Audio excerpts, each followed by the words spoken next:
அடுத்ததாக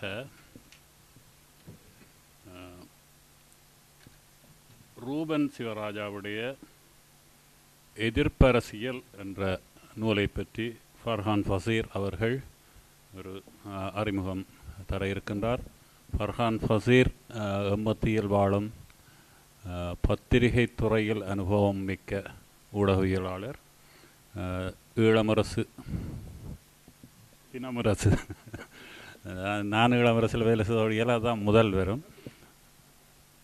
தினக்குரல், தினமரசு ஆகிய பத்திரிகைகளில் பணிபுரிந்தவர். தினமரசு ஆசிரியராக இருந்தவர். அவருடைய பார்வையில் எதிர்ப்பு அரசியல் எவ்வாறு விரிகிறது என்பதை பார்ப்போம்.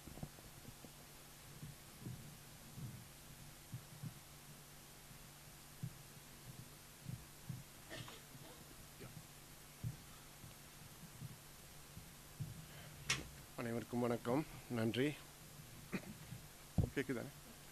ஓகே. இது ஒரு அரசியல் புத்தகம். கவிதையும் இல்லை, கட்டுரையும் இல்லை.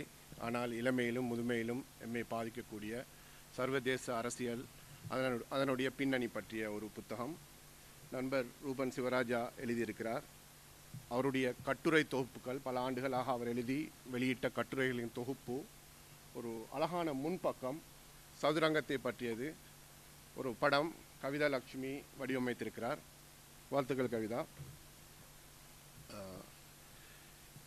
இந்த சமூகத்தை அல்லது எமது வாழ்வை எப்படி அரசியல் பாதிக்கின்றது என்றதை அடிப்படையாக வைத்துத்தான் இந்த புத்தகத்தில் பல கட்டுரைகள் அமைந்திருக்கிறது. நான் இதில் கட்டுரையின் தலைப்புகளை ஒவ்வொன்றாக வாசிக்க நேரம் கருதி முடியவில்லை. இது ஒரு பரந்துபட்ட தளத்திலிருந்து எழுதப்பட்ட கட்டுரைகள். பெரும்பாலும் அவை ஏற்கனவே தினக்குரல் மேலும் பல ஊடகங்களில் பதிவேற்றப்பட்டவை. நான் இதில் உள்ள பல கட்டுரைகளை ஏற்கனவே வாசித்திருக்கிறேன். குறிப்பாக கொரோனா காலப்பகுதியில் வெளிவந்த ரூபனின் கட்டுரைகள் நான் படித்திருக்கிறேன். அந்த வகையில் இதில் உள்ள தலைப்பும் இதனுடைய உள்ளடக்கமும் எனக்கு ஓரளவு பரிச்சயமானவை தான்.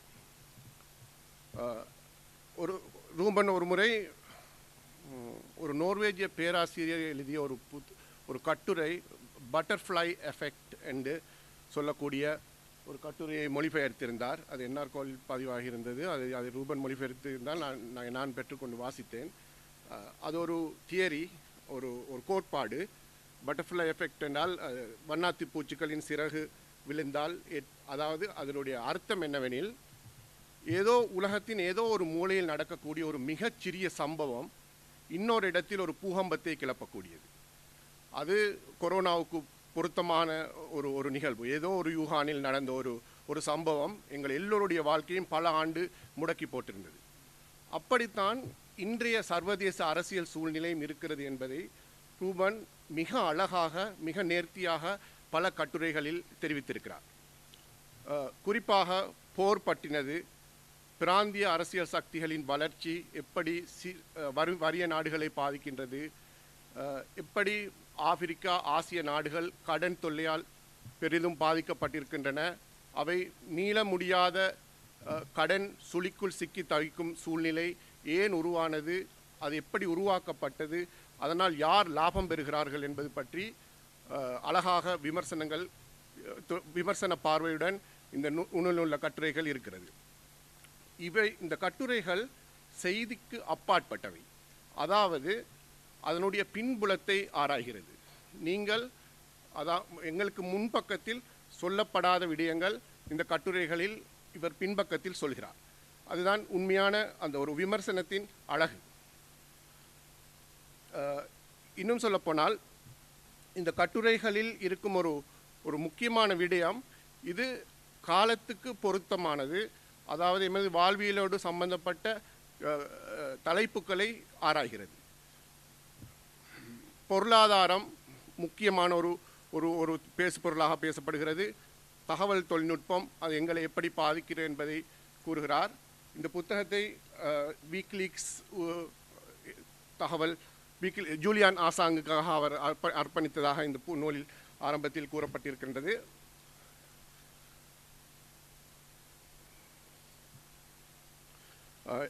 அது தவிர சர்வதேச அரசியல் தவிர இந்த புத்தகத்தில் நாங்கள் அடிக்கடி வாசிக்காத நோர்வே பற்றி பல விடயங்கள் இதில் இருக்கின்றன. நோர்வேயில் எப்படி பெண்களுக்கான வாக்குரிமை வழங்கப்பட்டது, அதனுடைய பின்னணி, அல்லது இந்த நாட்டில் ஓரின பால் உறவு பற்றின சவால்கள், அவை எப்படி அனுமதிக்கப்பட்டது, அதன் பார்வை என்ன என்பதை நோர்வே அல்லாத மக்களுக்கு கூறும் விதத்தில் மிக அழகாக அதை விரிவுபடுத்தி இருக்கிறார்.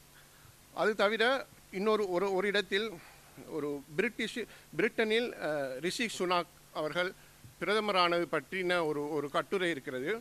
அதில் ரூபன் ஒரு விடயத்தை தொட்டு செல்கிறார். அது மிக ஆழமாக கூறப்படவில்லை என்று நினைக்கிறேன். அதாவது பெரும் செல்வந்தர்கள் ஆட்சி அதிகாரத்துக்கு வருவது. எங்களுக்கு தெரியும், இப்போ இன்றைய உலகத்தில் உள்ள ஒரு ட்ரெண்ட் என்னென்றால், முன்பெல்லாம் பணக்காரர்கள் அரசியல்வாதிக்கு பணம் கொடுப்பார்கள், தங்களுக்கு ஓரளவு ஆதரவு அளிக்கக்கூடிய அரசியல்வாதிகளை தெரிவு செய்வார்கள். இன்றைய அரசாங்கத்தை வாங்கிவிடுகிறார்கள். இன்றைய புதிய சூழ்நிலை என்னென்றால், பணக்காரர்கள் அரசாங்கத்தை முழுமையாக கொள்வனவு செய்து விடுகிறார்கள். அது எங்களுக்கு அமெரிக்காவை பார்க்கும்போது தெரிகிறது, பிரிட்டனில் நடந்ததால் தான் இன்று அதுதான் ட்ரெண்டாக இருக்கிறது. அதாவது சாதாரண ஒரு உழைப்பாளிக்கு, அடிமட்ட தரத்திலிருந்து வரும் ஒரு மனிதருக்கு இன்றைக்கு ஆட்சியில் கடும் முடிவுகளை எடுக்கக்கூடிய ஒரு உச்சக்கட்டத்தை அடைவது என்பது கிட்டத்தட்ட முடியாத ஒரு சூழ்நிலை ஏற்பட்டிருக்கிறது. இதுக்கு ஒரு முக்கியமான காரணம் இருக்கிறது. அது ரூபன் அது பற்றி நேரடியாக சொல்லாவிட்டாலும் இந்த புத்தகத்தில் சமூக ஊடகங்களின் பாதிப்பு, இந்த ஃபேஸ்புக் மாதிரியான பெரிய சமூக ஊடகத்தலங்கள் எப்படி மக்களை பாதிக்கிறது, அது எப்படி மக்களை ஆட்படுத்தி வைத்திருக்கிறது என்று கூறியிருக்கிறார். அந்த காரணம்தான் உண்மையில் இன்று பெரும் செல்வந்தர்கள் அரசாங்கங்களை வாங்குவதற்கான பிரதான காரணம். முன்பு ஒரு காலம் இருந்தது, நாங்கள் ஒன்றை தேடி வாசிப்போம், எங்களுக்கு எதை வாசிக்க விருப்பமோ அதை தேடுவோம், அல்லது ஒன்றில் பத்திரிகையில் வரும் அல்லது புத்தகத்தில் வரும். இன்று ஒரு அல்கோரிதம் சொல்வதைத்தான் நாங்கள் வாசிக்க வேண்டும். அது எங்களுக்கு திணிக்கிறது.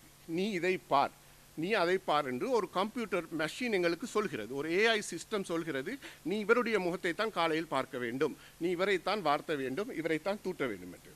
இதனால் அரசியல் சூழ்நிலை ஒரு பெரும் மாற்றத்தை கண்டு வருகிறது. வாக்காளர்களின் சுய சிந்தனை என்ற ஒன்று இன்று அற்று போய்விட்டது.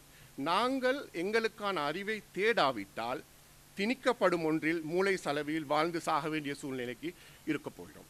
இது எமது அடுத்த சமூகம், எமது அடுத்த தலைமுறை எதிர்கொள்ளக்கூடிய, எமது பிள்ளைகள் எதிர்கொள்ளக்கூடிய ஒரு பெரும் பிரச்சினை. அவர்களுக்கு நாங்கள் தெளிவு எது, சரியான செய்தி எது, மூளை சலவை எது என்பதை சொல்லிக் கொடுத்து வளர்க்காவிட்டால், இப்படியான நூல்கள் பல எழுதப்பட்டு பின்னணிகள் விவரிக்கப்படாவிட்டால், நாங்கள் ஒரு பெரும் முட்டாள் தனமான அரசியல் தெரிவுகளை செய்யக்கூடிய ஒரு சூழ்நிலைக்கு கட்டாயம் தள்ளப்படுவோம். அது இன்றும் பல நாடுகளில் நடந்து கொண்டிருக்கிறது. ஏற்கனவே எங்களுக்கும் நடந்து விட்டதா என்று தெரியவில்லை. பல நாடுகளில் இந்த சூழ்நிலை நடக்கிறது. அப்படியான விவரங்களின் பின்னணியை இவர் அழகாக சொல்லியிருக்கிறார்.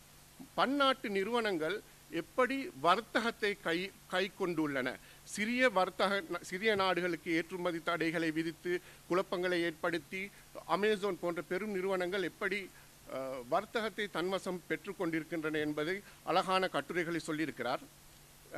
உங்களில் யார் இலங்கையில் கடந்த காலங்களில் இலங்கைக்கு சென்று வந்தவர்களில் யார் சாதாரண கடைகளில் டீ குடிக்க ட்ரை பண்ணீங்கன்னு எனக்கு தெரியாது.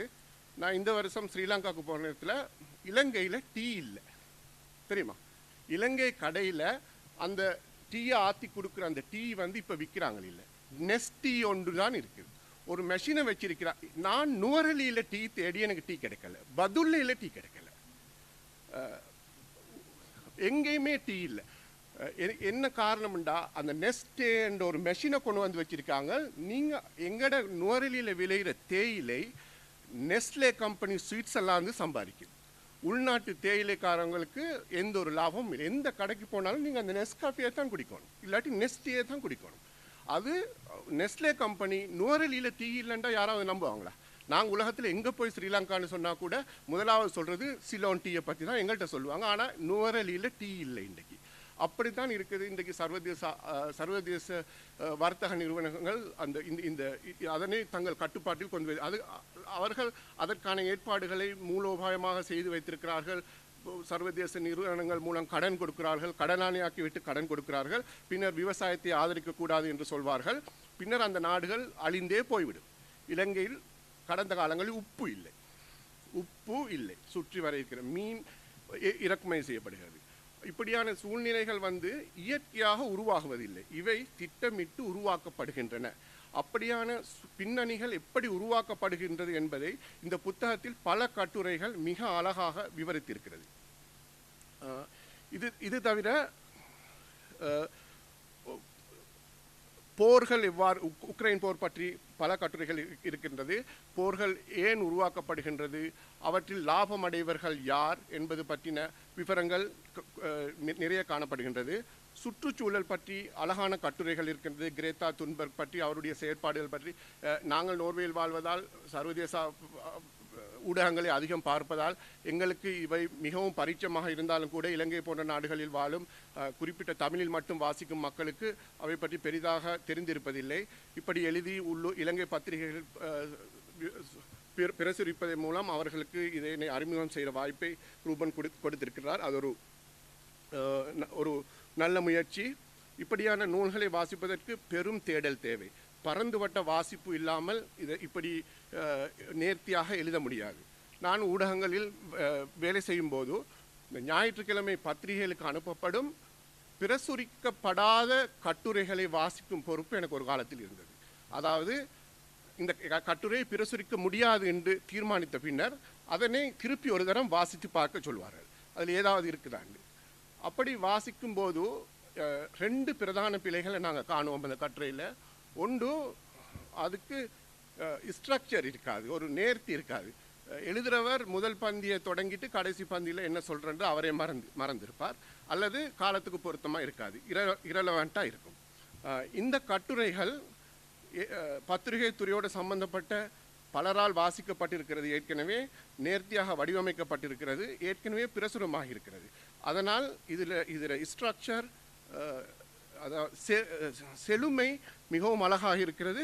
அடுத்தது அவர் சொல்ல வர விஷயத்தை அழகாக சொல்லி அந்த சப்ஜெக்டுக்குள்ளேயே தன்னை நிலைநிறுத்தி கொண்டு முடித்து விடுகிறார். அந்த நேர்த்தியை நான் ரூபனின் மற்ற எழுத்துக்களிலும் கண்டிருக்கிறேன். இந்த புத்தகத்தில் அது மிகவும் அழகாக விவரிக்கப்பட்டிருக்கிறது.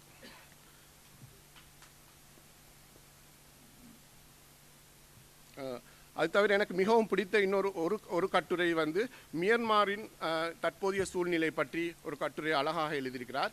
அதாவது பர்மா பற்றி எங்களுக்கு பெரும்பாலும் வாசிக்க கிடைப்பதில்லை. மேற்கத்திய ஊடகங்கள் தங்களுக்கு பிடித்த ஒரு தலைவர் அங்கு இருக்கும்போது அவ பற்றிய புகழாரங்களை சூட்டும்.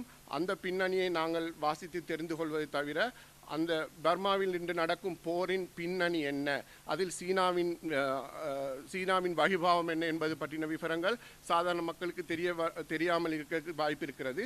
அப்படியான ஒரு கட்டுரை இதில் அழகாக இருக்கிறது. கடைசியாக இலங்கை பற்றியும் 2 கட்டுரைகள் இருக்கின்றன. இவை உட்பட இந்த நூலில் நான் காணும் ஒரே ஒரு விடயம், அது குறை என்று சொல்வதற்கு இல்லை. இது மிகவும் குறைந்த அரசியல் அறிவுடையவர்களுக்காக எழுதப்பட்டது அல்ல. இதை நீங்கள் வாசிக்கும் போது உங்களுக்கு ஒரு குறிப்பிட்ட அளவு அரசியல் பின்னணி, ஒரு புரிதல் இருந்திருக்க வேண்டும். அப்பொழுதுதான் இந்த புத்தகத்தில் உள்ள பல கட்டுரைகளை உங்களால் புரிந்து கொள்ளக்கூடியதாக இருக்கும்.